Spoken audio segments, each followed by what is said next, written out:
Hello, everyone. Welcome to another episode of the Coach and Benway podcast, where I am your co-host, Dr. Benway, and my co-host, Coach Red Pill, is around, of course. Before we get into it, I want to say, please like and share these videos around with friends. Success is viral. Success, exactly. Or podcast, excuse me. You'll get the idea. It's a video to me. There's a video version of it somewhere. Don't pretend like it doesn't exist. We, share it with friends. We want more people to view it. We want this to be a benign virus. It gets into the brain and stays there and creates a wonderful transformation of the people around us. Everybody will be happier. Yes. This is one of those episodes. And if you play the podcast backwards, you'll hear the secret messages of world domination and anarchy and destruction. So yeah, that's why we want it to go viral. A little tease. One of the lines is "drink Ovaltine." Yes, that's satanic messages like that. Yeah, exactly. It's the nectar of the gods. It's the nectar of the gods. Powdered milk. So, Coach, this is exactly the case. Coach, this is one of those days where you got something on your mind. I'm interested in knowing what's on your mind. Why don't you let other people know what's on your mind? Okay, well, this is what happened to me. Yesterday, as a matter of fact, yesterday afternoon, as I'm speaking to you now, I'm speaking to you in the morning, about 15, 20 hours ago, I guess. I just deleted all of my tweets because all of a sudden I realized I was becoming a complete asshole. And it was really interesting. It was really interesting, kind of like a moment of clarity, if you will, to use the alcoholics phrase.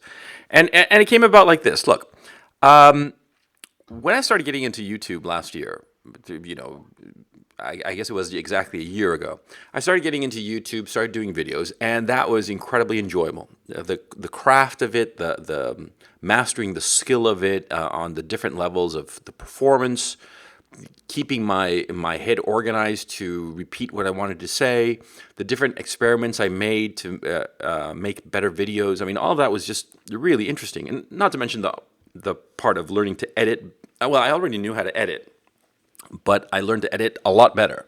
I learned to do things. A lot of times I did videos that were just, very bad experiments deliberately. Because a little video, a 10-minute video, and I'm doing 3, 4, 5, 6 a week, it doesn't matter. I can do some editing approach that I think is going to be cool, and then it turns out to be a disaster, and so what? And so it was just a great experience of using multicam and developing my style and the whole thing.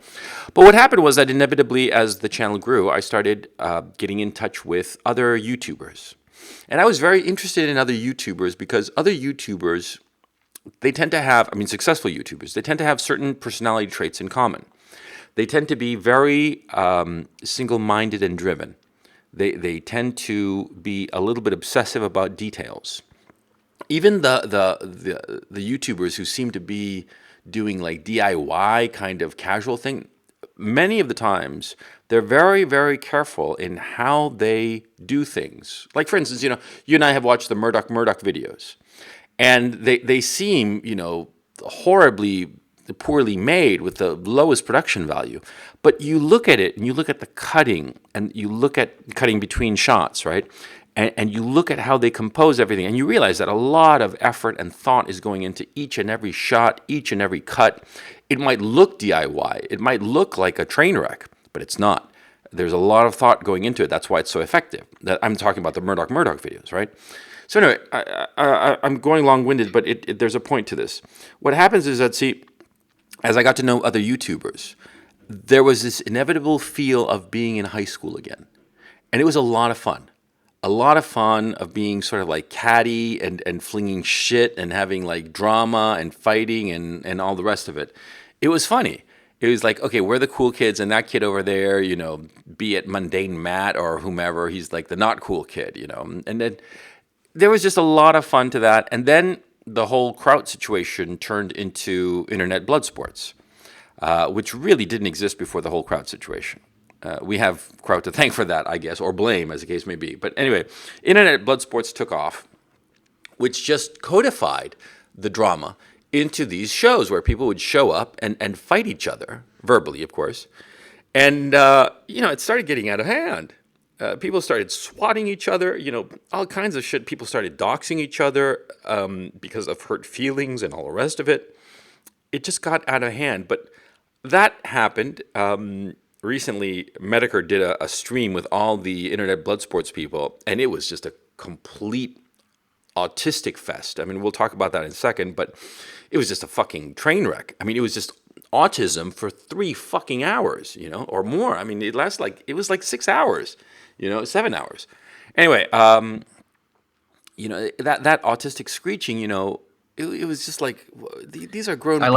I lasted 20 minutes. Yeah, well, I couldn't make it through there. Yeah, I dipped through it like in 15-minute increments throughout the whole thing. I listened to most of it, I think, though I didn't quite understand it because sometimes it was just a wall of screeching. But anyway, the point was that, see, I was sort of enjoying it, but at the same time I was feeling like, ugh.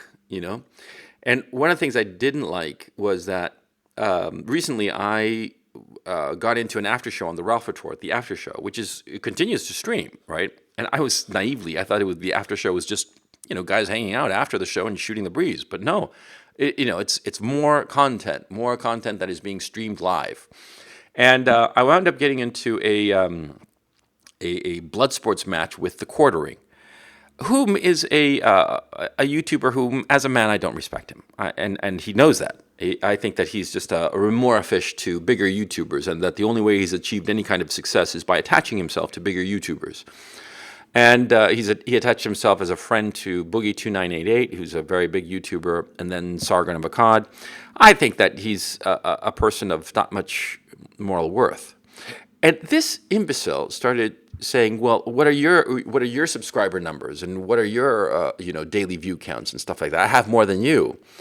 And I'm like, I don't care, I mean, and that doesn't measure the worth of a YouTuber. And I point out, Ethan Ralph, the Ralph Retort, the host of the show, he's a much smaller YouTuber in terms of metrics than PewDiePie, who is the biggest YouTuber on the platform. Does that mean that he's, lesser than PewDiePie? No, I would argue that Ralph is actually more interesting than PewDiePie, at least to me. Right, so metrics don't mean shit about value. And then he started talking about, I beat you in everything. I have better education than you. I have more money than you. I have a bigger bank account. He said, and me, I fell for this shit. I said, well, in the important things, I have more than you because I have more children than you. I mean, what do you have to show for yourself? You got nothing.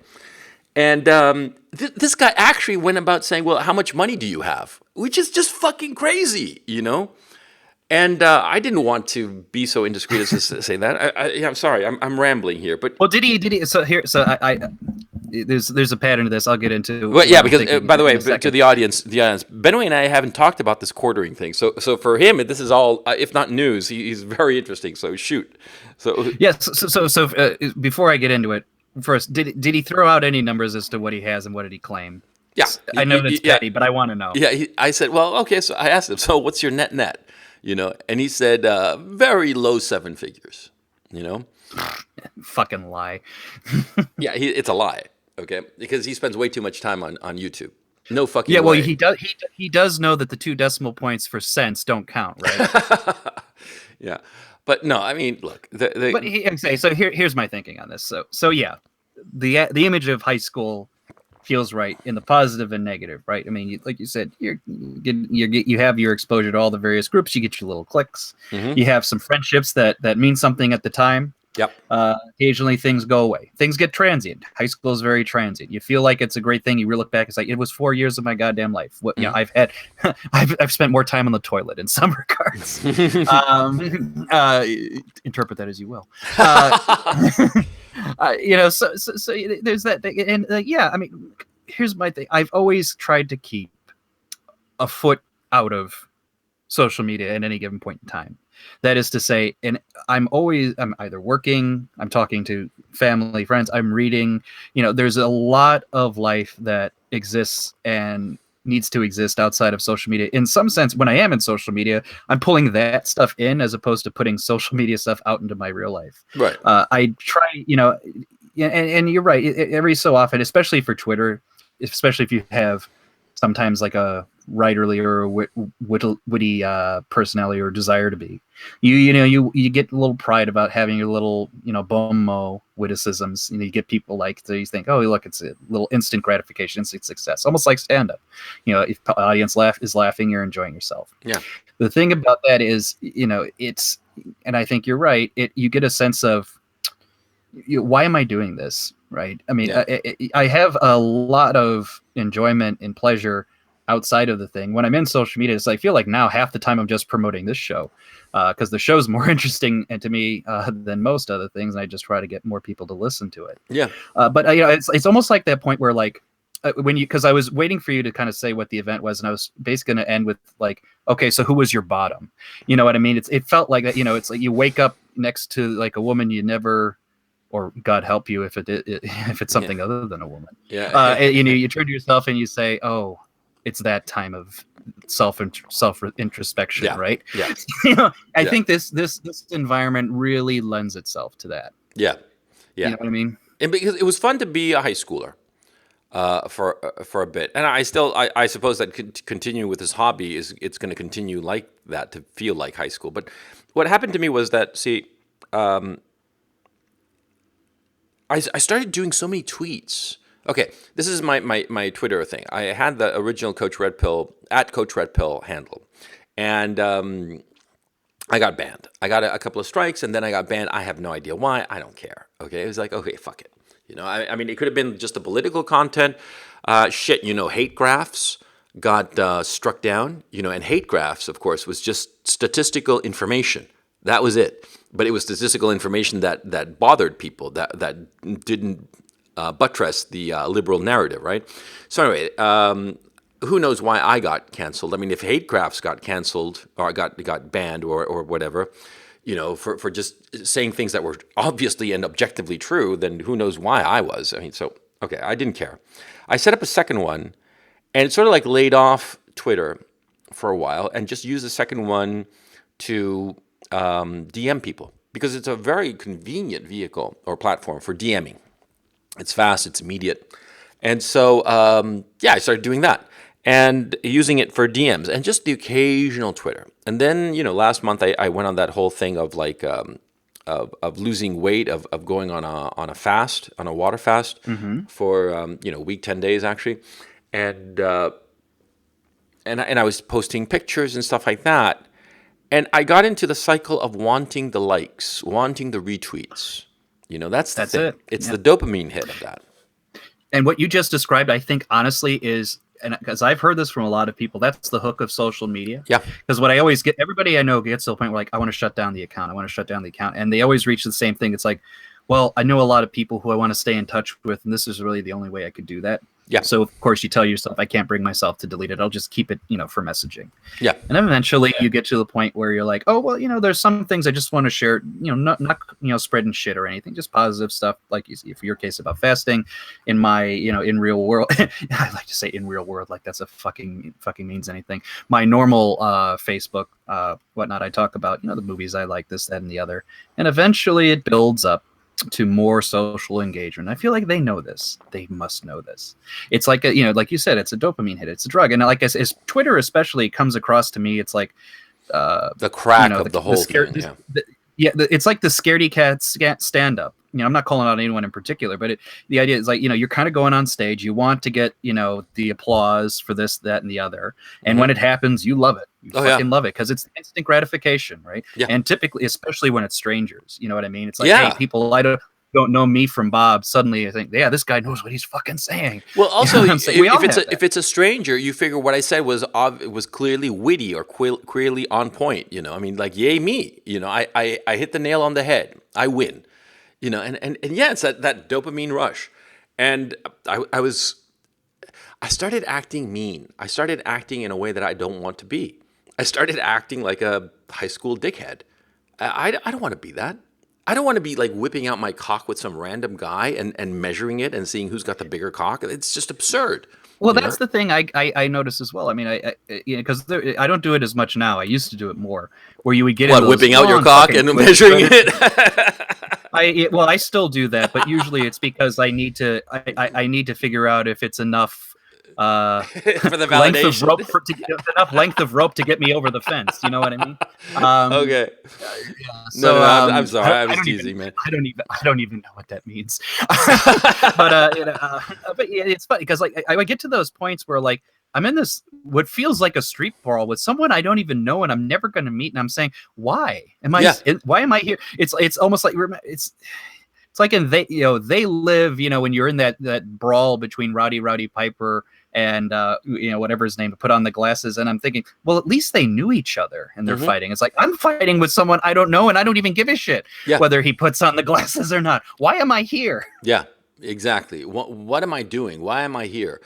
And that's the thing that was happening with the quartering. And then, like, on the quartering, he started saying shit about this because he lost, because he came across like a fool. Okay. Though I did not come across any better or much better, because I felt that I had put myself in a position where I was, doing this instead of just saying to him, hey, listen to yourself. You sound like a fucking retard, instead of being the fucking adult in the situation. And the other people were happy. They were just watching, silent. They were dead silent. All the other participants in the after show, listening to this shit.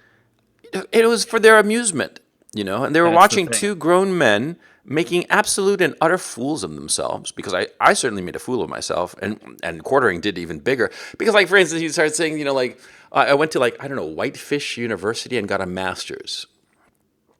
Fuck that. Whitefish University. Yeah, you know how to make a Jewish sandwich. That's what it sounds like to me. Yeah, the Whitefish Special, I have no idea. I have no idea. But like, can I tell you another? But then I wound up saying, well, I went to so and so college, right, an Ivy League school, and I was offered the chance to get a doctorate in history at Princeton. Whoopie-doo. But I decided to do other things with my life. So he said, so you didn't get anything other than a BA or an AB or whatever. Because in my college they called it ABs, but it's BA, right? We do as well. Yeah. By the way, it's just pretentious shit. It's an elitist university thing. Yeah, but anyway, the point is that so he's like one-upping me, and it's like this is idiotic. As I'm having this argument, I feel I'm being stupid. Okay. And when it came to money, and he's actually saying, oh, I have like low seven figures. And it actually came out of my mouth. I didn't say how much is my net worth. I just said something along the lines of like, oh, well, I'm multiples of that. I cannot believe I said that, because I felt like such a fucking idiot, just a retard. And also, it goes precisely against the point I've often made, which is how much money you have does not measure your worth. A metric cannot measure the worth of a human being.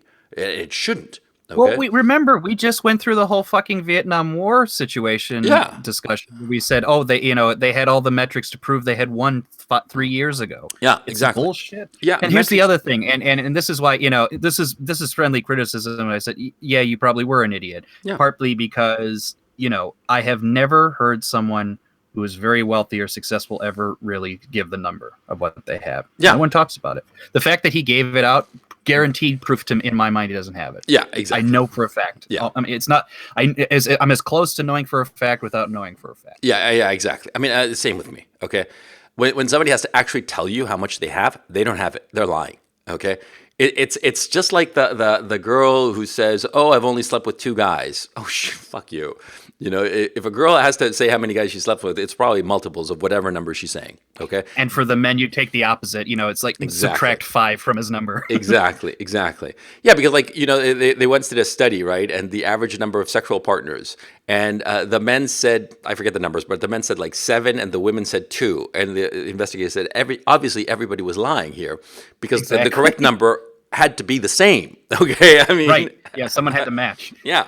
So the average, because the average individually, sure, but on the average, it had to be the same, okay? Because it doesn't work any other way, okay? This was heterosexual couples, of course, in the whole thing.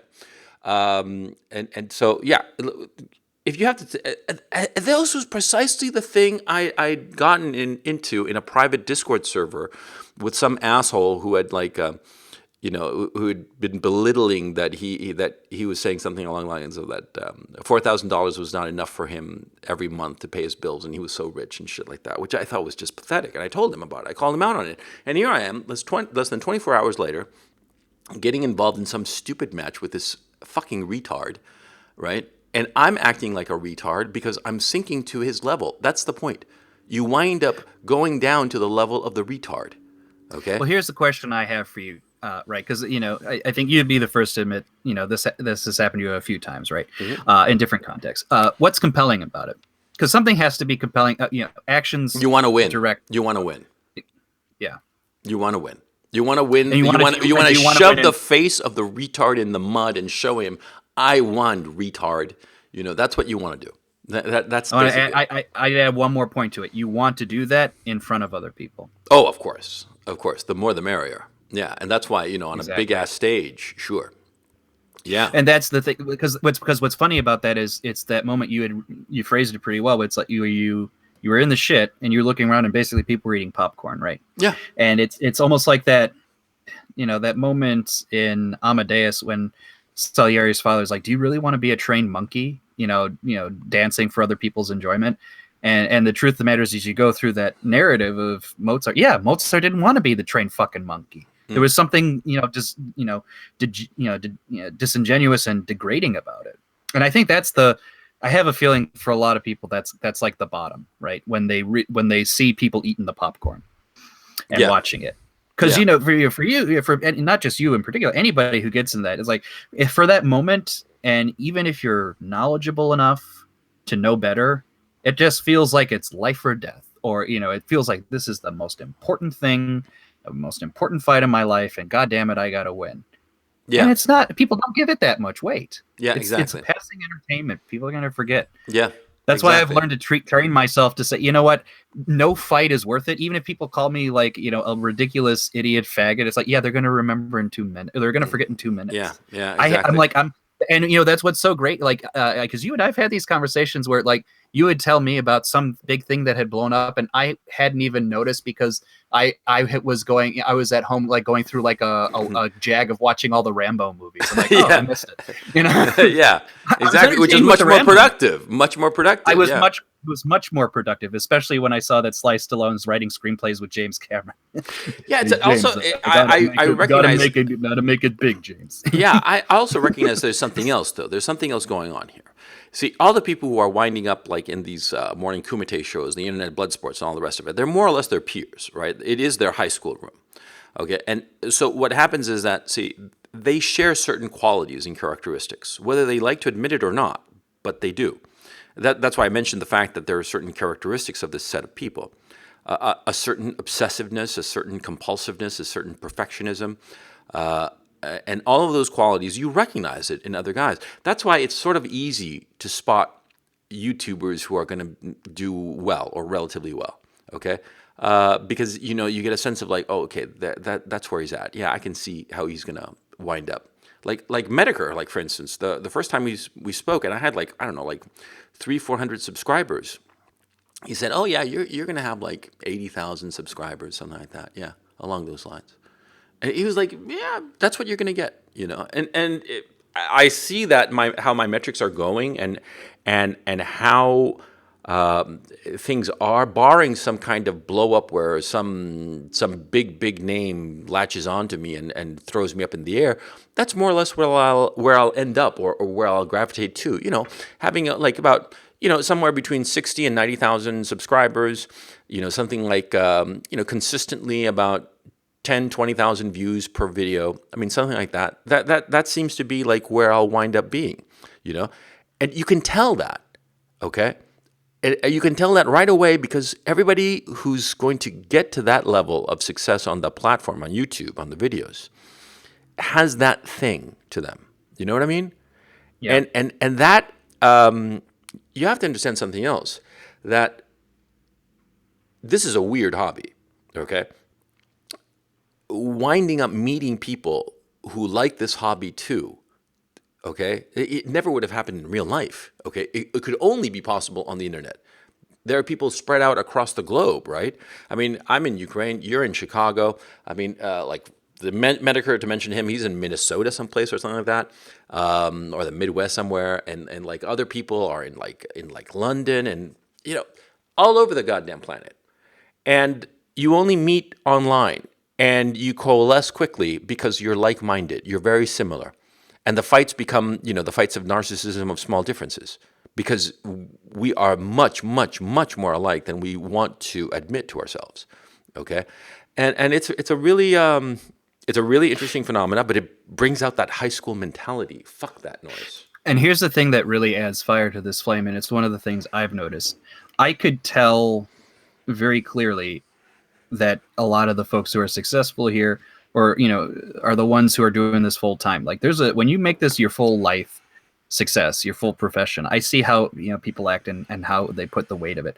I'm not someone who does full life in here. I Sure. actually work plenty of hours, above 40, even before I even get to this show. Mm-hmm. And for me, yeah, there's a certain degree where success is very very interesting, and I definitely want to see this podcast grow and get as much people as possible. But it's never a situation where I felt like this is the make or break, life or death thing for me, because there's a success and a sense of fulfillment I'm getting outside of this in a very substantial way. Yeah, career is a part of that, but there's also just the people I engage with in normal life, all the various other conversations, everything. It puts things into grounded perspective, because frankly, a lot of people I know and interact with don't even come anywhere near looking like me or sounding like me or thinking like me. Mm-hmm. Right. Yeah. Here, much less so. And so what you have to do, you have to find whatever almost little scab or little cut that may exist as like a separating point, and you stretch it. You stretch it, you make it big,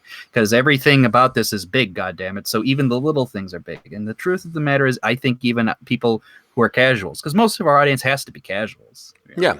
They're like saying, fuck, it's a little bit much. Because I think there's also a degree to success, personal success, right? Being a good human is a certain degree of good humor about things, right? Yeah, it's essentially. I would argue. I mean, if you can't laugh at yourself or laugh at the situation, then you're in trouble. I mean, you're going to be in deep fucking trouble. That's my opinion, at least. Yeah, exactly. I'm just a schmo with the fucking microphone here, shooting the shit with the guy, in the Ukraine who's gonna, struggle to find the closest McDonald's. I mean, like, we're not fucking pillars of the society right now. Or maybe we are, and and that's the sad story. Yeah. Oh yeah, but that's healthy, right? And because it's like things don't get to you, like I said, it's the thing. Honestly, in the past few months, the most stressful thing, because I'm doing a lot of furniture redesign and rearranging and purchasing things in the house. Like, the most difficult decision I've had to deal with was what brand of blender to get. I'm not joking. I think to myself, it's like, well, I want a blender that can do this, but they, it's premium. They're charging $500. Is it really worth $500? You got the one that looks like it came from the 1950s. That one you're talking about? No, I don't have that one. No, that's a stand mixer. That's probably the KitchenAid stand mixer. Yeah, the KitchenAid. And I may very well get that. Domesticity embraces us all. Okay, the fact that I know that, proves that Fight Club was right about everything.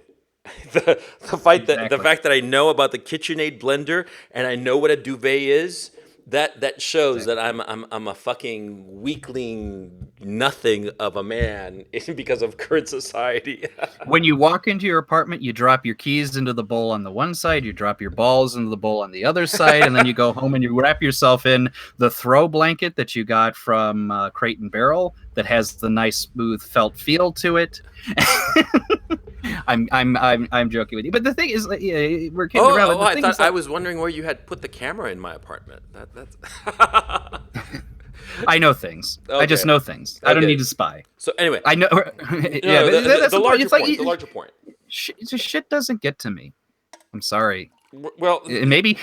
No, go ahead. No, right. Look, you have an outside thing, right? Right now, I'm sort of like between projects, and this is a hobby.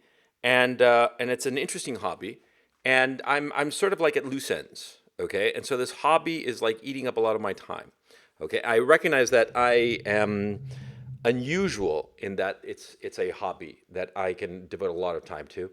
On the other hand, I recognize that there are other people like this. Like, for instance, I know for a fact that Medicare, I'm assuming he's on disability or some problem, some issue he must have. Because, he's on it all the fucking time. I mean, except sporadically, I notice that he's away for like, a day and a half or so. Who knows where he goes? Anyway, but the point is, most of the people who are on it, who are names in this thing, are on it full time, like you've said. And so this is their work environment and their social media. because this is, I mean, social media in the literal sense, the medium where they interact with other people, because in their real life they don't have other people, or it's grossly reduced because this is their office. And where do you socialize most? You socialize at the office. The Right. quotidian, and so to round it back. Look, you know what happened to me when I was like on Twitter yesterday, as a matter of fact, that sort of like triggered me. It was I saw this tweet of some guy. He put out a video, on his tweet, and it said, "This is every Twitter argument ever," and it showed an image that somebody took of two bobcats fighting. Okay. Now the bobcats, when they fight, they apparently, I'd never seen this before in my life, so I assume that this is normal behavior for bobcats. They would like stare at one another and yelp like cats, because they are cats, right? So they're like yelling, like meowing at each other, and they'd come like really close to one another, but never actually hit each other or scratch each other or do anything. And then meow, meow, and it was like this whole thing is just fucking annoying. Nothing really happened. There was always a sense that they were going to hit each other, but they never did. And it was just kind of weird and kind of pathetic, right? And I was like, yeah, that is every Twitter fight ever. That is every internet blood sport ever. I think that it's a post hoc rationalization that was the epiphany, because I don't think it was the epiphany, but it was sort of like added to the whole sense of like, what the fuck am I doing here? What the fuck am I Well, getting into these fights over? Why am I flinging these insults at people whom I have never met? Okay? Why do I feel the need that when they say something really stupid, I have to, throw out a bon mot and act like I'm so cool and clever? And why am I spending precious minutes that sometimes turn into more than just a few minutes to figure out the perfect put down for the guy? Okay, what the Precisely. fuck kind of asshole am I? Okay, it, And it, it wasn't. It was, by the way, the thing that really sort of like triggered me also was the time management issue, because like everybody, I suppose, or I don't know, I guess you do this probably. I don't know if everybody does it, but I have like a little slip of paper, just like a little 3-4 inch square of paper, one of those blocks of loose paper that you get, right? And on it, I like write down the hours of the day, and it's basically like a block of time. Like I say, like for instance, today it's like 6 to 8 C and B podcast, and then 8 to 10 figure out OBS. I'm actually looking at the piece of paper that I have now.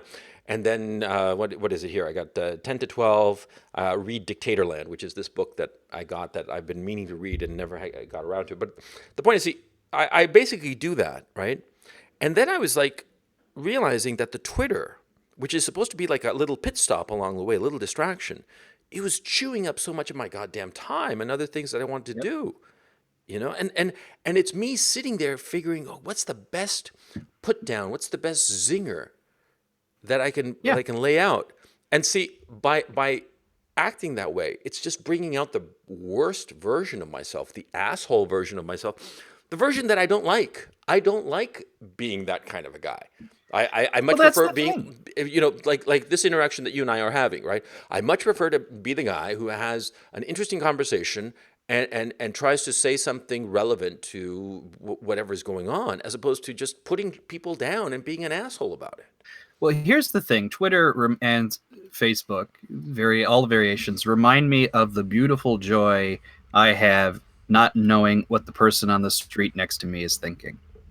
Because I think the dirty secret of a lot of these things, there's a certain degree to which the platform facilitates more of it, but I think in a lot of regards, you're just getting the raw output of people's brains, whether you wanted to or not.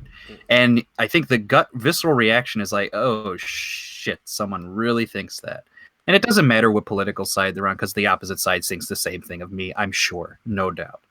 There was a glorious joy in just not knowing it, because you just there's less to get angry about in other people. There's less to feel like the other person is the scum of the earth. You may, get a little brief moments at parties or the office conversation of things you don't like, but it never really grew to anything.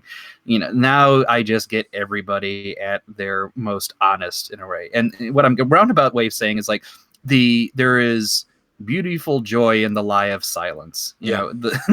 the idea that I Goddamn never right. really have to know, and because to your point, because then I feel like it adds the hatred of something I never really thought I'd have to hate with the desire to like you said, have the mot juste Yeah. as to what the response is going to be, and then the third party clapping and whatnot. Ooh, yeah, it's a ghastly scene, baby. Yeah. It's unpleasant. It brings out the worst in me, and I don't want to have anything to do with it anymore. And so that's why So I've basically decided that insofar as my Twitter is concerned, I'm just going to use it to like catch up on the news quickly, and emphasis on the word quickly, and what you call it, advertise the stuff that the content I'm doing, like this podcast, like the regular videos that Jesus Christ, whenever I get my goddamn lavaliers, I'll be able to restart doing, stuff like that. But which of course, it sort of like defeats the purpose. But I'll allow other people to dig and fight and this and that and fling shit at each other. I'm just gonna bypass the whole thing. I just well, don't did you want to. hear the little nugget of a news story that kind of tangentially, but in a real way, affects a lot of this? I'm sure you Oh saw that. yes, the Trump thing that the court Yes, said that they have to that it's a public space, that he can't block anybody. And how which is going to be a a wonderful huge day. thing, yeah, because they're going to have to change the Twitter algorithm, because then it's going to be considered a public platform, that they can't have the algorithm based on content. It has to be content neutral. Is that basically the upshot?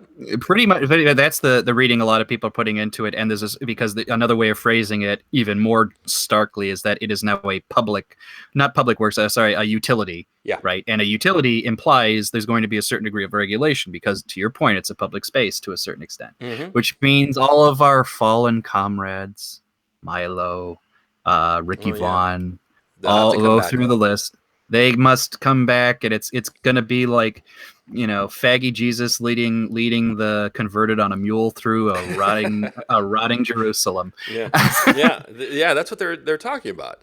Um, that would be really interesting. And if they apply it to Twitter, then YouTube and Facebook are not going to be far behind, and Google. You know. And the reason I bring this up because it's in some ways it's a good trend, in some ways it's an unfortunate trend. It's unfortunate only to the degree to which, just when I thought I was out, they pulled me back in because the fun people could be coming back. Yeah, yeah. The fun people are going to be coming back. Yeah, yeah, And yeah, then here's, because that's a twisted thing, right? Because we talked about, hey, when you're the guy looking for the likes and the trials and tribulations of that, when people are having the popcorn and watching you. The other thing we have to keep in mind, sometimes it's fun being the guy with the popcorn, and that can be sad too. What happens to me is that, see, I'm very competitive. Okay, and I want, when I'm in whatever arena I'm in, I want to be winning. Okay, or at I least agree. trying. Yeah. I don't want to be just one more. I want to be winning, or competing. I don't Right. mind if I'm not winning, okay? I mean, there are some guys who decide not to compete if they're not winning, which I think is just ridiculous. You can't win if you don't compete. And if you're competing Precisely. and you're doing it, you're giving it your best, and you're still not winning, well, that's your class, that's your level. It's like Le Mans, the 24-hour at Le Mans. You have every kind of car around, and you win based on your class. And some cars outclass you. It's as simple as that. Okay. Some content providers, some Twitter commenters just outclass me, and there's nothing I can do about it. But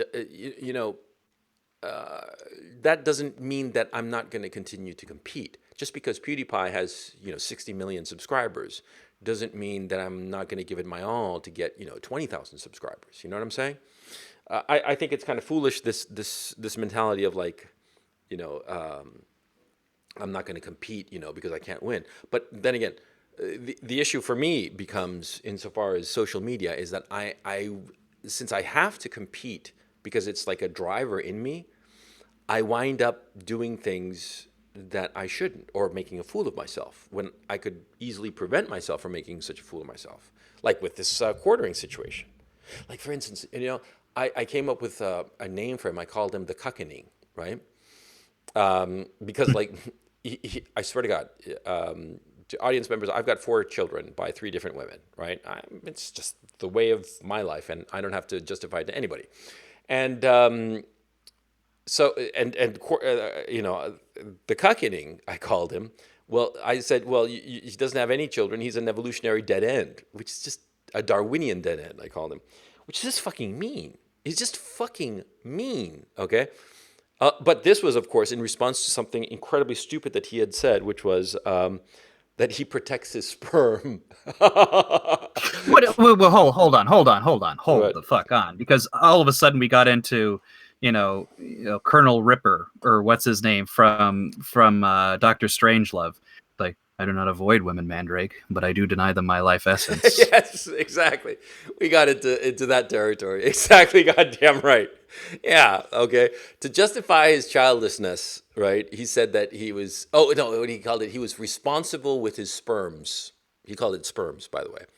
Well, I'm sorry, responsibility doesn't generally involve sperms landing in a napkin. It's just one of those things.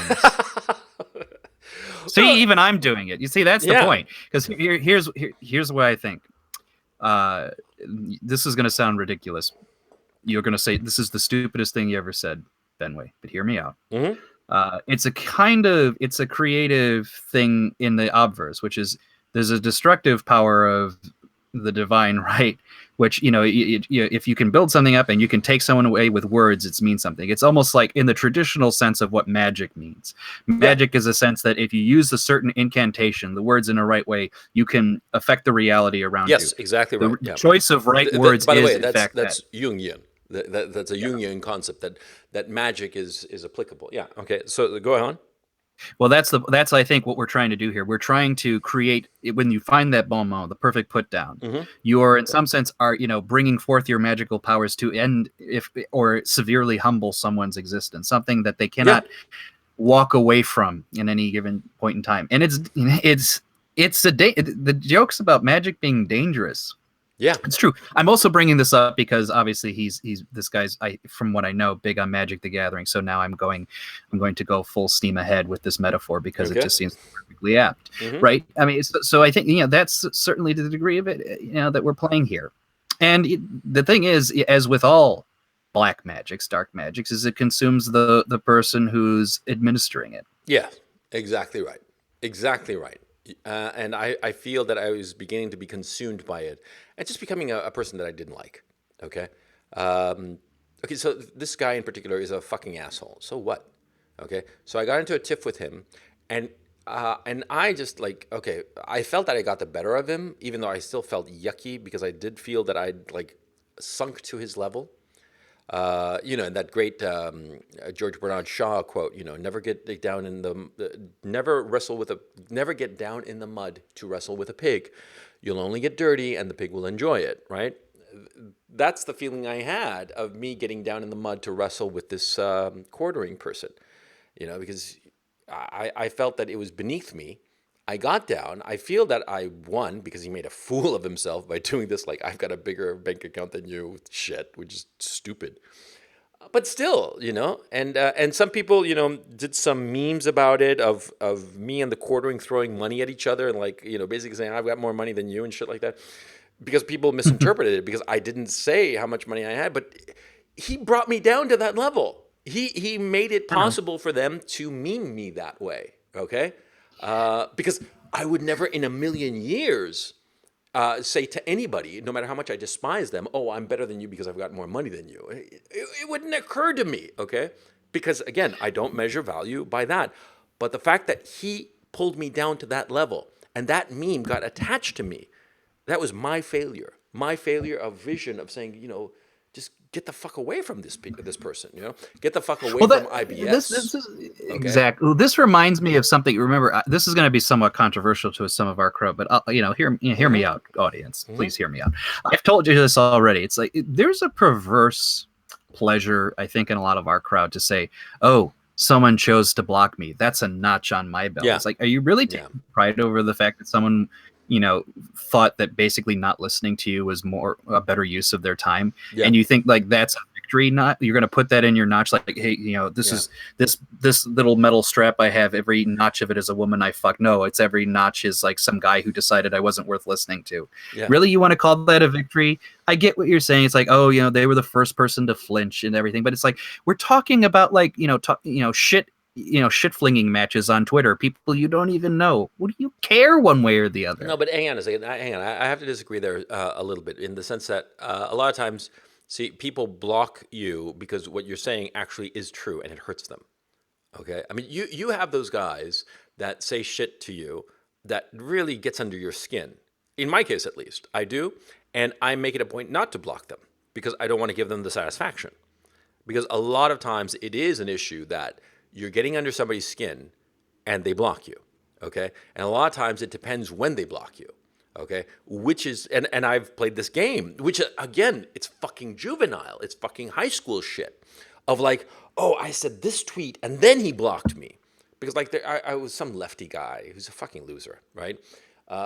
We had some back and forth. And finally I said something to him. I honestly forgot. It was this Mike Stuckberry or Stuckberry. I don't know how to pronounce it. I know Mike Stukenberry. Yeah, the chubby pussy hat wearing pseudo historian. Yeah, exactly. So anyway, that guy, he said something. We had back and forth for a while, and then finally I said something, and he blocked me.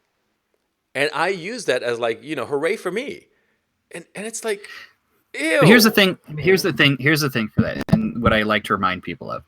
You have a satisfaction with there. You know how long that lasts? A few minutes. Yeah. It's a few minutes of satisfaction before you go back to realizing the fate of Western civilization is hanging in the balance, and everybody around me can only deliver black pills. Yeah. So those you could pick the little roses from the chain all you want, but they still wearing the chain. Yeah. No. It was just an unfortunate situation, and I realized that it's just not what I want to be. I mean, and that's the thing. Just thinking about it, last night. Last night, by the way, I left my phone at my studio and I walked back to my place because it's a nice walk actually. And so I walked back to my place, no phone, and I walked back early, like I don't know, like 4:30 or something, because my daughter had ballet, and I had to go and babysit my son who's 3, and my daughter went to her ballet class. Anyway, the point is, I get back, right? No phone, so zero connectivity, right? My son was taking a nap. He woke up, and we went out. We went to this sporting goods place down the street because it has like a selection of bicycles, including one that's a little bit too big for my son, right? He's, like I said, he's 3 years old, and he's a cool little kid. He's really cool. I mean, it's one thing to like, oh, I love my child and all the rest of it, but it's another thing to say, my kid's cool, okay? And he is. He's like very lovable, and he's very seductive. He knows how to get his way, and he's going to be good with girls. You can tell that right away because he already is good with girls. Okay, it's a little bit scary and really really funny, But anyway, so we walk to the sporting goods store. We see the bicycles. He gets on the one that he likes, right? Because he saw one that was actually kind of cooler looking, but it was a little too big for him. And he tried to get on it, and he looked at it, and he really liked it, and he was like, it's too big for me, I mean, he didn't say this, but he realized it. So he got on the one that was more appropriate to his size, with the little training wheels and stuff. And he started like trying to make it go, right? And he doesn't have this whole pedaling thing down because he's 3, right? And so I like pushing him around the store and all the rest of it.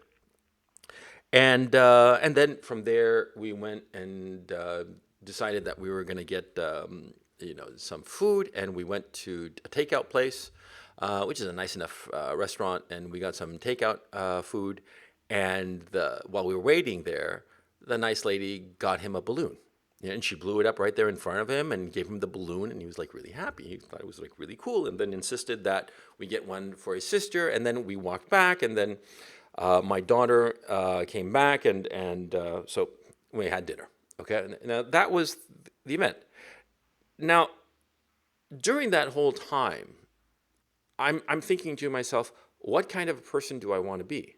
Do I want to be the guy who takes his kid to check out the little bicycles and, lust over them as small children will? Or do I want to be the asshole sitting there in front of a fucking computer trying to figure out the best zinger to some stranger I've never met, I'll never meet, who means nothing to me, which is better? Okay. Well, it's a question of who you're inviting into your house being your brain, and letting them live rent free, right? You're a lot. You don't want to allow some guy. To your point, you never know. Have more space in your head than your wife, your kids. Yeah, And exactly. here's the funny thing: why I bring this up, because our crowd, I think, at least a number that I know, would probably prefer to, be the rebuilding blocks of Western civilization on some regard. Have the family, multiple kids. You are not going to achieve that, assuming that Twitter and all of the rest of it is the central kernel of life. I Hmm. know there's an irony of me saying this here, whatnot, but the production schedule of this. It's like I do this in the evenings when we have the time to do it, and 80% of the rest of my day is focused on other things. Yeah, That's the way this has to kind of be yeah. in order to succeed at the level. And to your, and I've brought this up to you, like I've pretty damn mellow in life.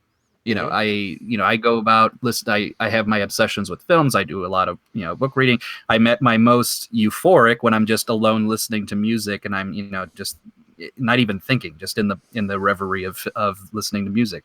Those little things are really the fundamental building blocks of just calm comfort. Do I get agitated about things? Yeah, but usually they're not really about my life per se.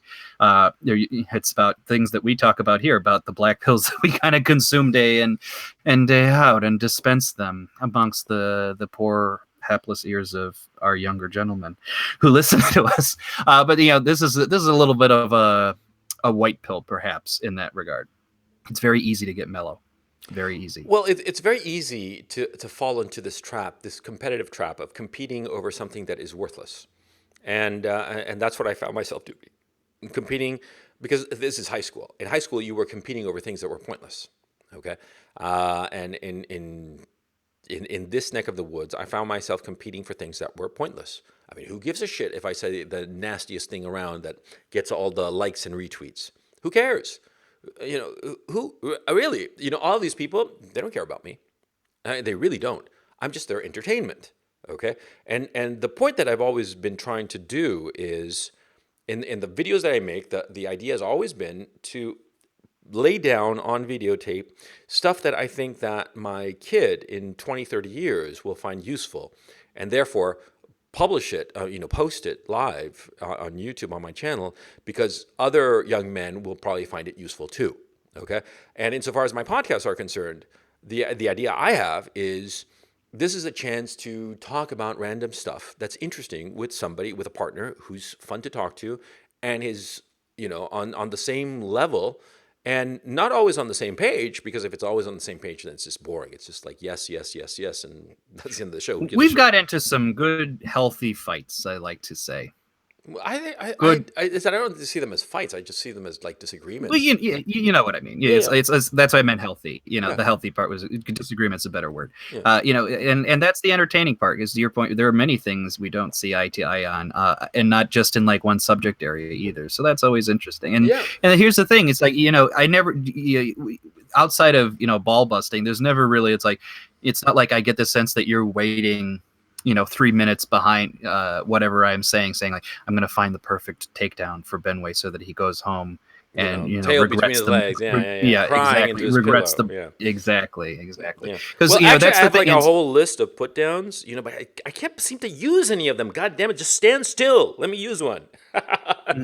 No, look, I think it's Exactly. trivial. I float like a butterfly. I learned that from Muhammad Ali, Yeah. because I always listen to Muslims, as everything I've said before on this Clearly. podcast Yeah. indicates. Yeah, Clearly. clearly. You're a big fan of Muhammad. Yeah, I know. But no, seriously, yeah. Like you and I, in this podcast, right? We have disagreements and what have you, but it's a civil disagreement. It's like, oh, you think this, I don't think this, I think that, and it's interesting. It's interesting to find out why we think differently, because we think so similarly in so many other issues, right? So it's fun. It's a fun interaction. It's a fun thing, because not only is it enjoyable in and of itself, but it provides the utility of, like, whenever we disagree on something, we figure like, okay, why are we disagreeing on this? And what's the point that the other is making that I haven't anticipated? I think it's in both directions, the same thing that's going on, right? And that's why it's fun.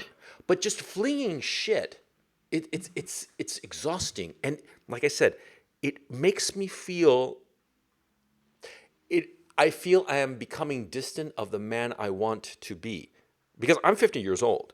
And I am constantly feeling that I am not the man that I want to be. That he's always, that vision of myself is always on the horizon. And of course, that I'll never reach that vision.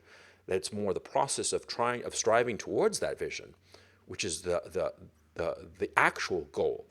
Because I mean, if I actually became that man, I became the Right. man I wanted to be. Let's commit harakiri. It's done. No, of course not. I'm never going to be that man. But I felt with the IBS shit and the what you call it, the Twitter shit that I was getting myself distance from. Oh, and also another thing, you see, like there's this great channel called Optic Decay. I don't know if you've heard of him. Hmm. He I does, have heard of it. Yeah. yeah, he does streams, and he's a very good artist, and he does cartoons while he does his streams in the morning. And I've hung out at his show on a couple of occasions. It's just a lot of fun. We just shoot the shit. Um, there's no internet blood sports, okay? Because he's drawing and he likes to talk, okay? And he's got a co-host, and so they just shoot the shit. No argument, no blood sport, no like thrashing each other like the morning kumite or whatever. And it was just so much fun, so enjoyable, and that was also part of this like awakening, if you will. Well, I'll tell you another thing, and this is also very applicable to this very topic. You and I both like Jim, Mr. Medicor. Yeah. But what's interesting, here's the thing to keep in mind about him, which I think makes him interesting, is that I think if you're a superficial watcher of Mr. Medicor, you're probably convinced that most of his great videos are put downs because there's a lot of critical elements to them and there's good humor to him. But you're missing really the point of his success and what he's actually doing. He is not focused primarily on saying, "Oh, who am I going to destroy now?" It's never really like that if you ever pay attention to how the videos are working. His videos are working largely because in the act of criticizing something he's against, he's really taking an effort to construct or build up what he actually thinks is important, successful, what have you. To be like obviously he got a lot of success as an internet aristocrat detailing Gamergate. That isn't just about taking down Anita Sarkeesian and whatever her fucking name was, who was fucking around with everybody. What was her name? Zoe Quinn. Zoe Quinn. What Jim was building was a history of what was going on and why people were thinking the way they were. Right. That's not purely a negative exercise. That was a positive, constructive exercise. Yeah. That's why it was memorable. That's what all of Jim's best videos are. They are very memorable in that regard. So when people today, I saw like people were giving Jim shit because he wasn't making a video about JF for some reason. I don't know all the details. And I'm just thinking to myself that this is the mentality you're describing. They want the popcorn of saying who's gonna go under the axe next, and that's not how Jim works. And Jim was not gonna. He was just making fun of them for even thinking that he would just operate that way. And this is related to this question. That's what we're kind of trying to do here, and I think that's what people respond to, which is the consumption of an idea that is useful, that has something interesting to it, that is applicable. It's a constructive exercise. And those who just say, let me read the news today and say, what the latest bad thing is, and those assholes, ha ha ha ha ha, that gets old fast. That's tiresome. Yeah, well, it's not constructive. It's Yes. not, because okay, there's one thing when you point out something that exists but is not really noticed. For example, one of the videos that I really like that Jim did is the positivity one, the one about HIV positive homosexuals who Right. will deliberately go out looking for people who are who do not have HIV and deliberately infect them, sometimes to the point of raping them, which I find horrifying. And that's something that you don't really hear about, but apparently Right. is like an entire internet subculture, which I find fucking disgusting. And I mean all kinds of horrible, right? Because HIV, whoa, shit. I nearly dropped my computer. Because HIV, like it or not, is right now it is no longer a lethal disease as it was for many years and killed many tens of thousands of homosexuals. But it is still a potentially chronic disease that can cause all kinds of complications for somebody, and is of course inordinately expensive to manage as a chronic disease, right?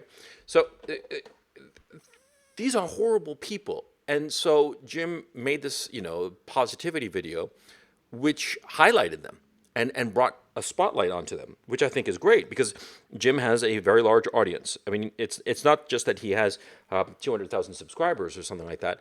It's that his influence. I mean, people know who he is. He's a big deal, okay? And people recognize that he's this weird kind of like, how can I put it? Almost the He's internet Edward R. judge. Murrow. Well, He's Edward R. Murrow. I don't know I've said about this that. many times. I don't know about that. But the point I'm trying to make, that's actually, please forgive the pun. That's an actual positive that he's doing for the community, if you will. He is highlighting Jim has his own things. kinds of positivity. Let's just be clear.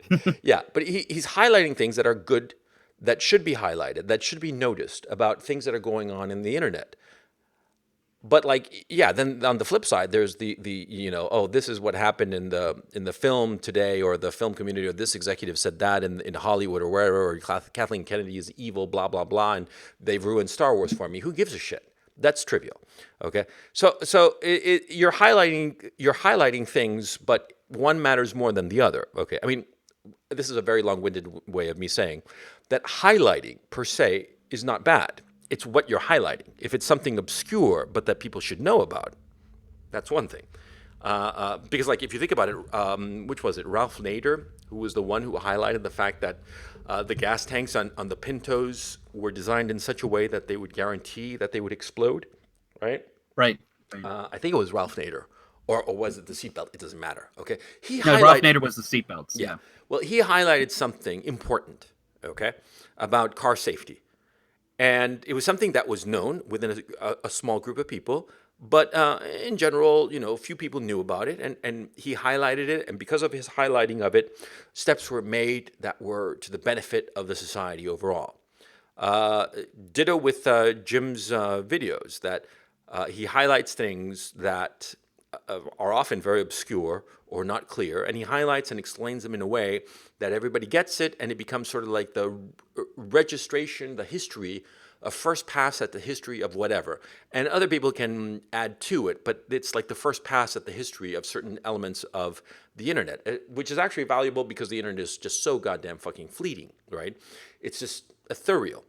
But here's the interesting thing as well, and why I brought up Jim, and I think it's related somehow to what we were talking about with this whole social media bringing out the worst in us. Jim, I think, is in that position where he is probably feeling like he's being captured by the audience. Namely, it's like, dance, monkey, dance. Remember what I said? You want to be the trained monkey doing the shit so that everybody can giggle and laugh. And that's the challenge that we all kind of deal with. And it's not just social media. That's almost in life, right? You can easily find, no matter if it's your job, your relationships, what have you, there's a tendency of either taking you for granted or this notion that you are the guy who does this one thing. Yeah. You may very well do that one thing very well, but I'm going to, demand it of you. I'm going to say that's all you are. That's all you're worth. Exactly. And there's a tendency, you have to fight that. Yeah. And I think Jim is fighting that in his own way too. Yeah, that's happened to me all of my life. Because when I started off as a writer, I was, the action script guy. And I didn't want to be that. I didn't want to be the dance monkey dance. And so I explored writing novels. And because of that, I published a few novels. And it was sort of like, oh, they're great, dance monkey dance, and here are some coin. And I didn't want to do that either. Because for me, it's never been that I want to be doing the same thing over and over. I want to keep on evolving and having a life that has had, well, ups and downs, certainly, but be doing different things that I find interesting. To criticize Jim here, I think what is happening is that he hasn't been doing many videos as of late, but he's doing a lot of fucking streaming. A lot of streaming that undoubtedly has been very, very lucrative for him because the super chats are just astonishing.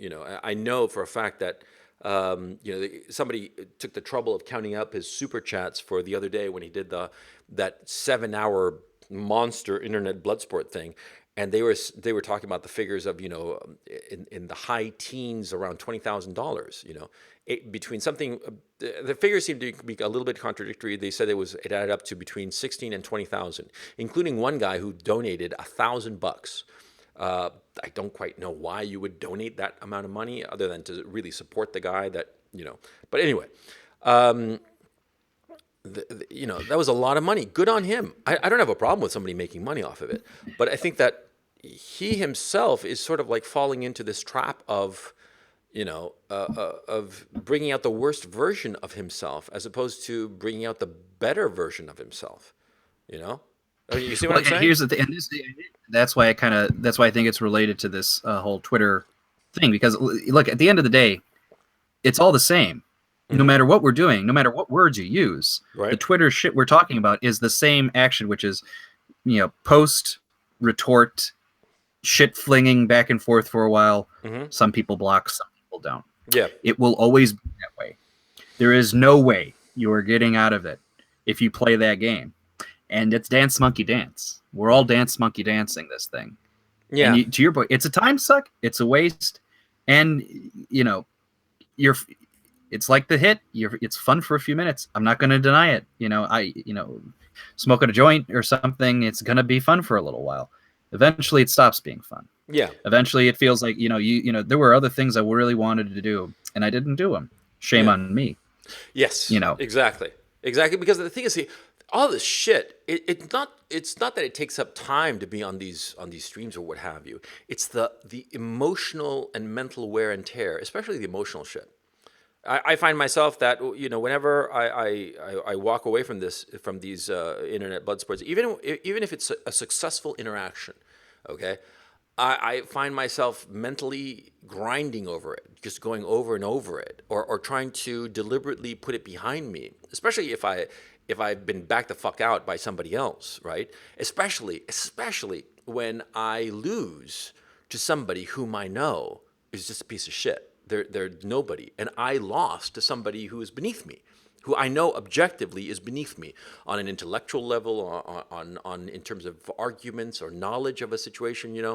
Like, for example, to give you a clear-cut example of something that happened to me, I once wound up having a stream with somebody it was on my channel about Chile.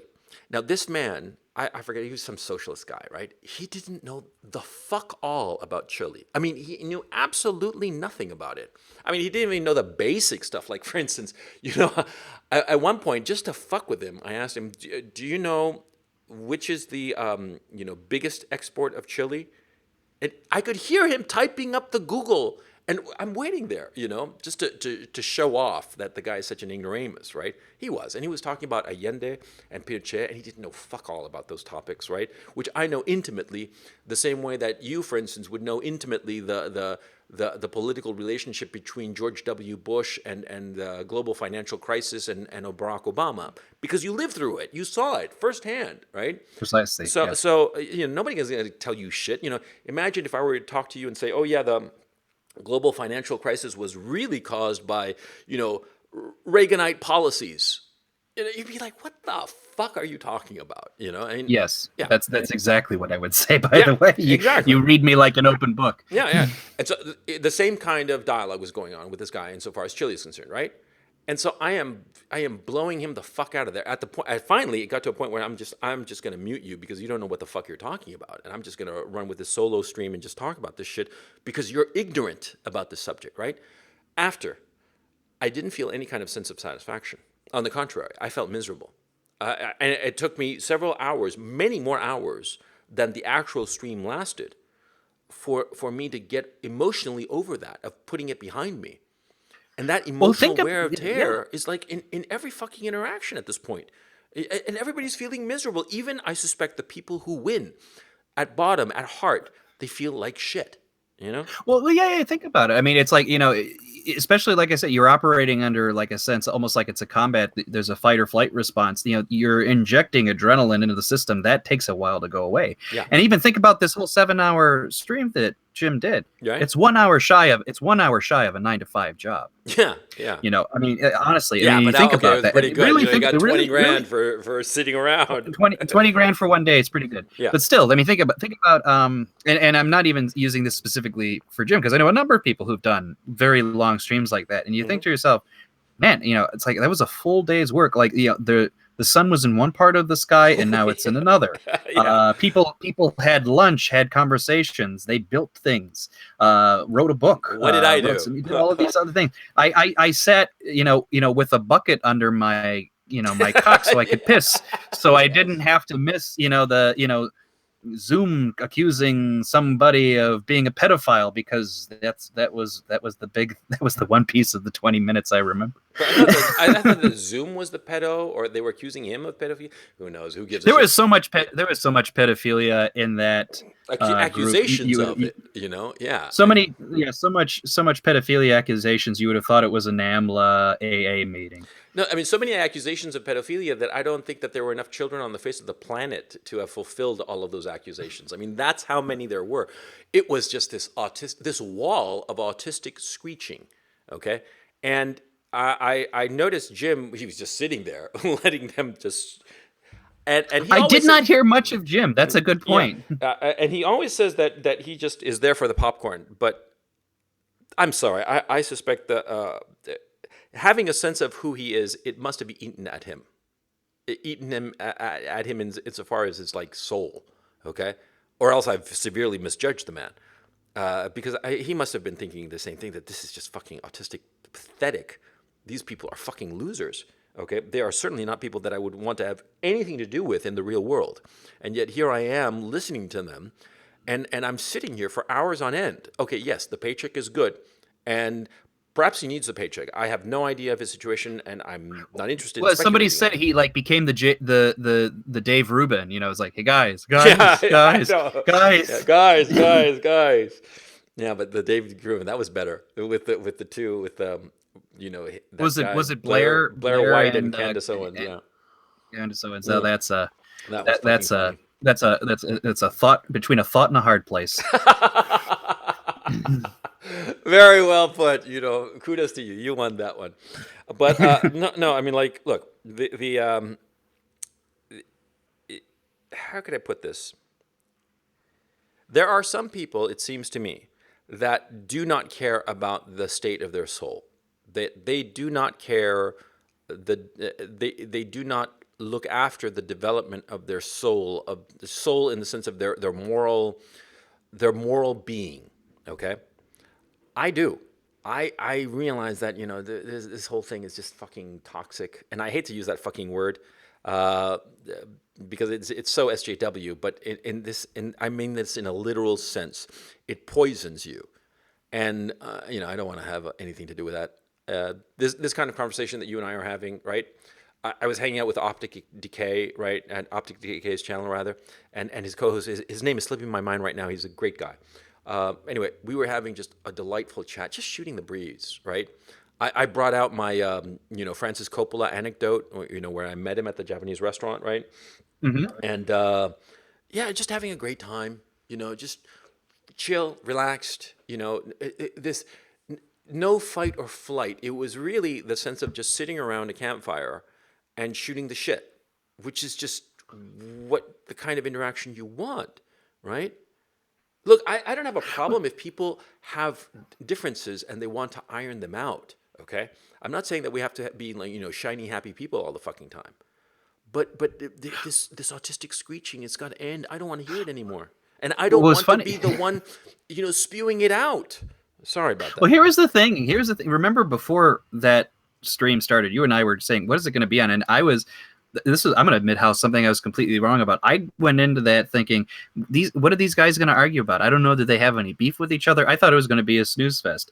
Little did I know. Maybe they even thought, it's like, well, we don't want this to be a snooze fest. I mean, this is going to be like the big meeting of minds. I thought something completely different. I thought that these guys were all, experienced in internet blood sports, and they all know the lesson that Tonka himself told me once was that, if you're screeching, it means you lost. So you have to keep your shit cool, keep quiet. Basically what Andy Worski did, which is he just tuned out and played a video game the whole time. He was silent the whole fucking time. He was the only clever one. I've always said Andy Worski, he might be a retard, but he's my retard. And bottom line, he's not a retard. He's the smartest one of the fucking bunch. Because he really is. I mean, he has not read 12 books in his lifetime. He admitted that to me, by the way. When I said that in that other podcast, right? I speculated that he hadn't read 12 books. I talked to him later about the fact, and he said, I counted it up, man. And yeah, I haven't read 12 books in my life. But he's smart, and he was the only one smart enough to shut the fuck up, tune the whole thing out.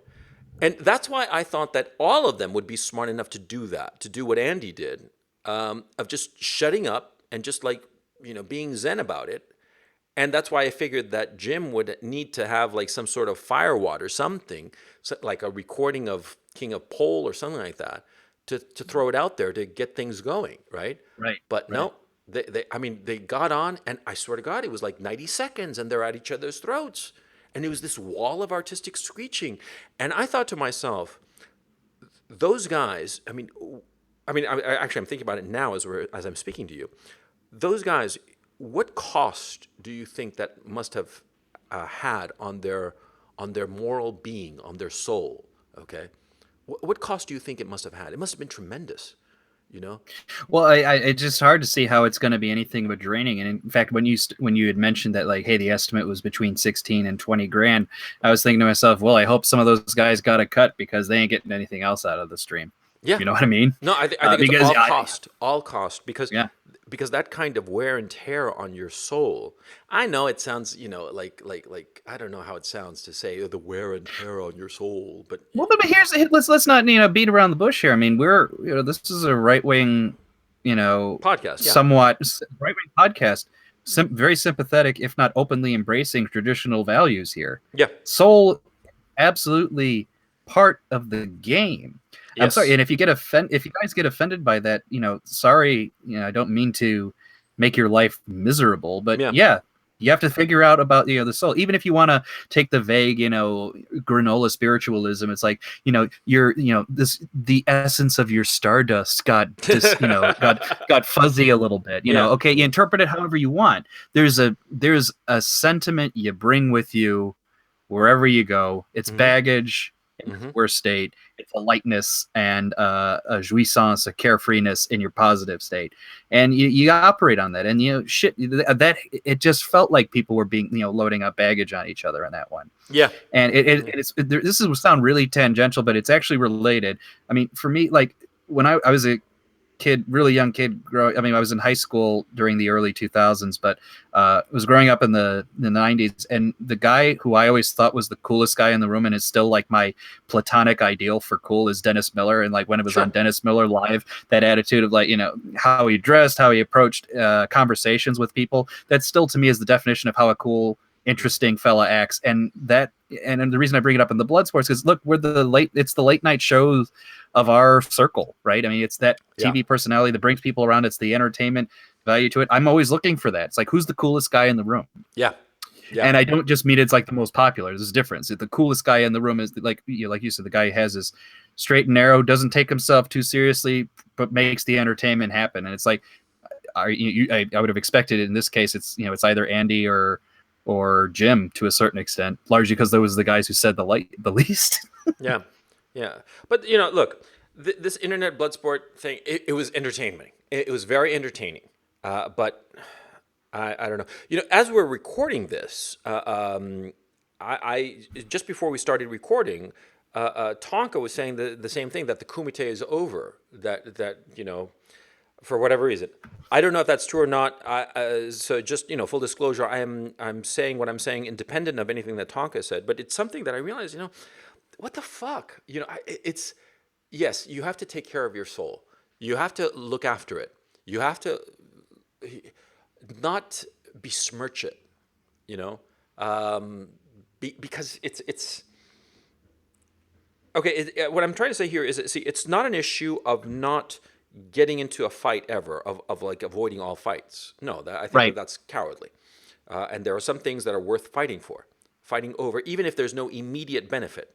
Like, for example, there was that private chat on some Discord server where this fucking asshole, a guy called Mr. Respect, he because we were actually shooting the shit about the income of different YouTubers. And I was saying that it was just an idle conversation, just very casual. Yeah. And I was saying, well, this guy over here, he's doing these streams and they're really low profile, but apparently he's making a couple $100 a day on them, So, a couple $100 a day, that's $4,000. He's making good money, right? And this asshole, Mr. Respect, said, oh, $4,000 a month, it's not enough to cover my basic expenses. which I thought was the most fucking asinine thing to ever say, especially Right. in that Discord server where there were a bunch of people who weren't making half of that, okay? And they Exactly. were hardworking people. I called him out on it. I thought he was a fucking cocksucker for saying something like that because it was just fucking wrong, right? Because, and then he started like arguing, trying to defend the position instead of what he should have said, which is, of course, yeah, I'm sorry. I said something stupid and I didn't mean it. And all would have been forgiven, okay? Because, by the way, audience, this is the thing. When you fuck up and you realize you fuck up, say you're sorry. Because then the conversation has no place to go. Say, I am sorry, I fucked up, I didn't realize what I was saying, I said it casually, I didn't really mean it, and I'm sorry. End of the conversation, and nobody will hassle you after that. It's the quickest way to save yourself. And Benway, let me ask you, how many times have you seen somebody who knows that they're fucking wrong, and they keep on defending their position?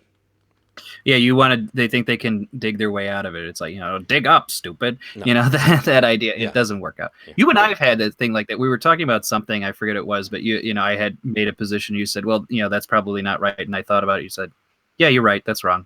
Moving on. Yeah. Conversation ended at that point. Yeah, exactly. Because there's nothing wrong with being wrong. I mean, shit, nobody's right every fucking single time except me. But, it's fucking, nobody is right all the fucking time. Nobody, okay?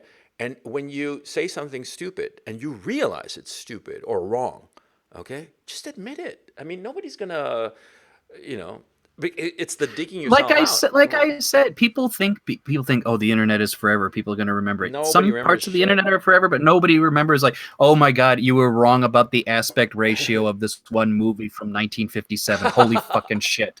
Your life's over. No, Yeah, no. And I think it's that. Well, here's the thing: when the stakes are low in what you're arguing about, everything's a big deal. Big deal. Everything's make or break. And this was what some of us who used to be on the left, or at least were familiar with the left, also knew this. It was when the biggest fights that leftists got into was with each other. Yeah. It was splits about minutia, about usually about the interpretation of Marx, because let's face it, the left did have a religion. It was Marx. And I've said that from day one. Well, all of my ex-Marxist friends understand exactly what I'm saying, completely agree with me on this. Yeah. Those were the biggest fights because they knew they weren't bringing socialism anywhere. Yeah. Yeah. So the best thing they could do. It's not just the narcissism of small differences. Is that the fact that you can go whole hog when there are no consequences? It was Henry Kissinger actually who said that the most vicious fights happen in academia because the stakes are so low. In high-level diplomacy with world powers that have real nuclear weapons that are really pointed at the enemy, that can really launch at a moment's notice, people don't have these little squabbles. People chill the fuck out because the stakes are high and they know that they can lose. Okay, it's only when it's trivial that people go nuts. And with the notable exception of the Falkland War, that was as Borges said, that was a war between two bald men fighting over a comb. No. I think Borges was wrong about that. I think that it was in and of itself, it was a trivial war. It was necessary for Maggie Thatcher in order to. Oh yeah, I absolutely, I get it. It was necessary for her, not because of the war, not because of the Falklands. Who gives a shit about the Falklands? They're fucking rocks with sheep. That's all they are, right? What mattered was so that she could push through her domestic agenda. She needed that wind at her back. She needed a win, okay? And she knew it. She was a smart enough politician to realize that who gives a shit about the fucking Falklands and British sovereignty and some crappy little islands in the South Atlantic. If Argentina had come at them nicely back in the day, they probably would have signed it over eventually. Because from a practical perspective, do you even recognize the expense of maintaining those fucking islands? No, but anyway, because the Falklands mattered back when the Panama Canal didn't exist. Yeah. But anyway, but it was just I just wanted to have a tangent so I can quote Borges. You son of a bitch! He took that from me. No. Borges was a great writer, and he should have gotten the Nobel Prize. And the reason he didn't was because he thought that Pinochet was a good thing. Oh my God! Did I tell you my favorite Christopher Hitchens story? He actually read this. Borges would have people come and read to him when he was at the end because he was blind. Sure. And I remember Hitchens was there. Christopher Hitchens was there and reading something from him. And as Christopher was leaving, he'd mentioned that he was going to Chile, probably for, political related things. And Borges said, when you're there, do say hello to that nice Mr. Pinochet. I just want him to feel like he has a fan in the world. Perfect person to say it to, by the way. Yeah. What did Christopher Hitchens say to that? Christopher Hitchens, because he liked Borges so much, had deference, which was a rarity. He often didn't do that because Christopher Hitchens would throw a lot of shit at Saul Bellow.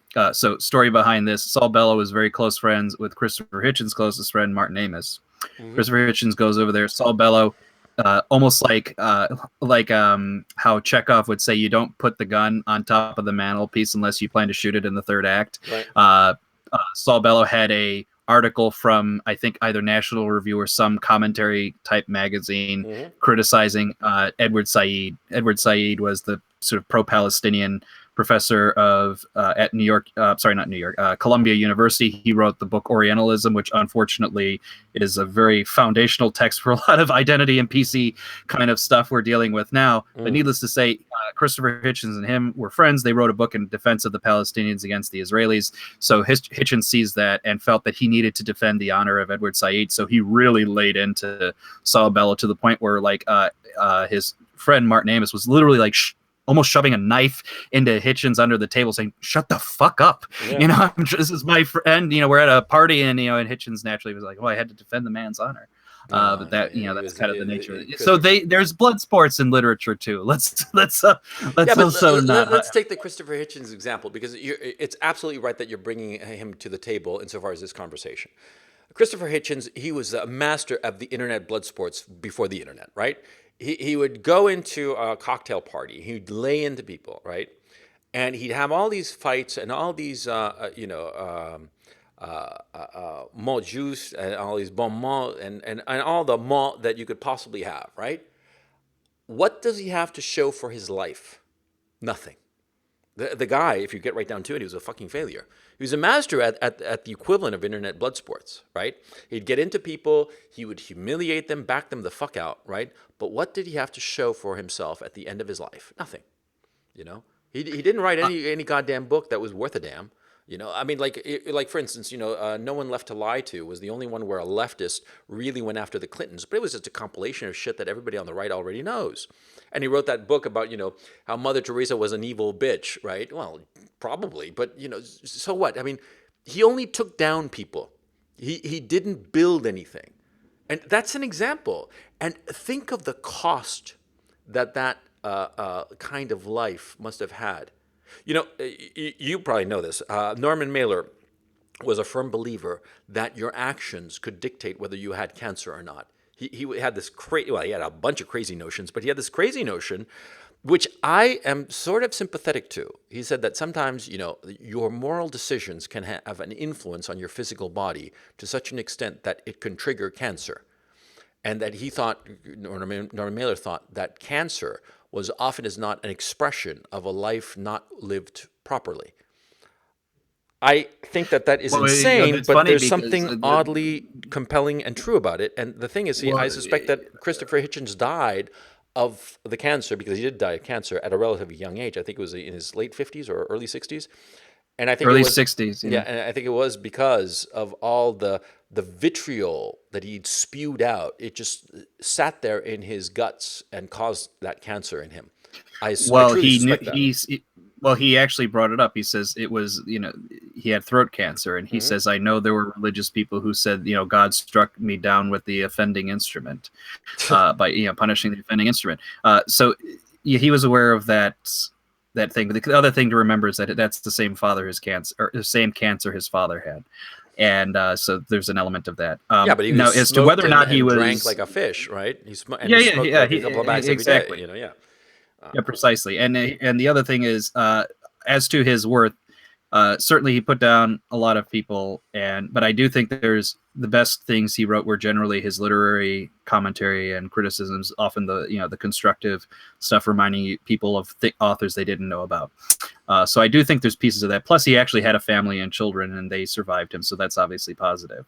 But I think more than anything else, one of the things I want to bring up, because Christopher Hitchens actually did deal to me. That was the right age for it.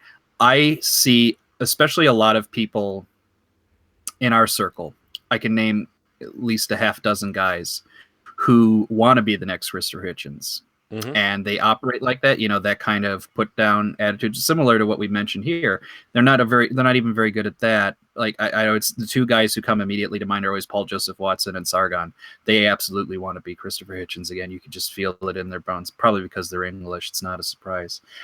So I think that mentality, we learned, a number of people in our crowd probably are learning the wrong lessons from Christopher's life and are promoting that and going forward with that kind of, prone to, yes, occasional witticisms, but more often than not getting into pettiness and kind of like missing, the big ball, as it were, not keeping their eye on the prize.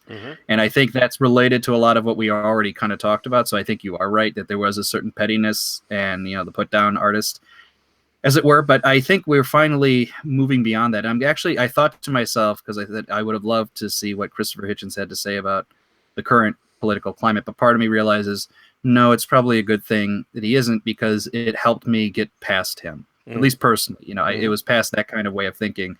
And also, I know he would have probably failed on a lot of the moral arguments coming out about now. And I'm just happy I didn't have to see it any more than I already saw. So the ending, sadly to say, felt appropriately timed. And and I think that's the kind of attitude I have now. And maybe this is like the good ending point. There's that when I felt that Hitchens' time had appropriately ended, that's probably true for a number of things that are engaging on social media, at least in our group.